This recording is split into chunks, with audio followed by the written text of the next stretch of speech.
Senate rejects Democrats spending bill hours ahead of expected shutdown. By Al Weaver. The Senate on Tuesday spurned a Democratic stopgap spending bill, putting lawmakers a step closer to a government shutdown ahead of the midnight deadline. Lawmakers voted along party lines, 47 to 53, on advancing the package, which includes an extension of government funding and about $1 trillion in health care provisions. It needed 60 votes to advance. The vote came ahead of a second planned vote on the GOP's House-passed, clean, continuing resolution, which is also not expected to advance. The Democrats' alternative bill, which they rolled out 2 weeks ago, would permanently extend the Enhanced Affordable Care Act ACA subsidies that are set to expire at year's end, undo the GOP's Medicaid cuts implemented in the big, beautiful bill over the summer, and restore the already allocated money clawed back by the White House over the summer. Despite the wish list, the main ask for Democrats is a negotiation on the expiring ACA credits, which Republicans have steadfastly refused as part of the government funding push. We asked the leaders to discuss it with us in July, in the middle of August, at the end of August, in September. They refused. And now he says, give us another 45 days.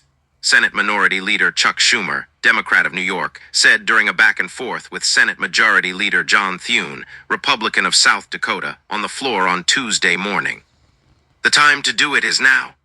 The vote marked the second time in less than 2 weeks that the chamber voted on the proposal, having rejected it 47 to 45 on September 19th.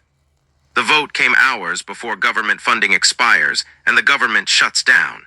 That possibility has been coming down the rails for months, yet has yielded few negotiations between the two sides.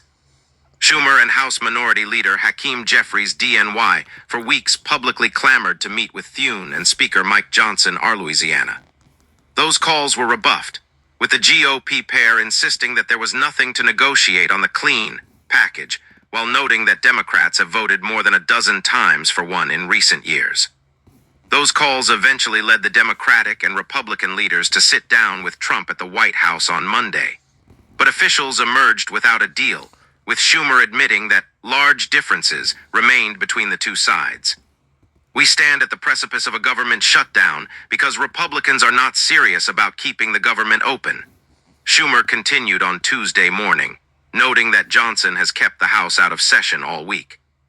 That is why we are headed into a shutdown, because Republicans refuse to negotiate a bipartisan bill that deals with the health care needs of the American people, which they care about, Schumer added.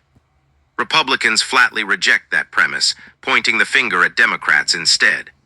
We are just 14 hours away from a government shutdown.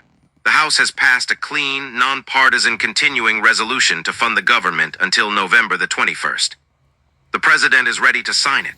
Senate Democrats are standing in the way, Thune said on the Senate floor Tuesday morning.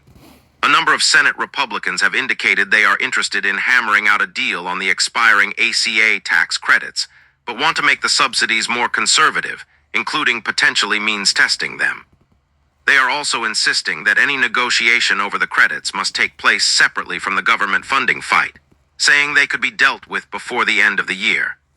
T.H. Sirilickia Democrat leader and his colleagues have T.H. Sirilickia same leverage on November 21st, Thune told Schumer on T.H. Sirilickia floor.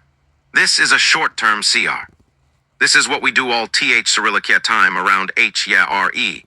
We have until the end of the year to fix the ACA credit issue.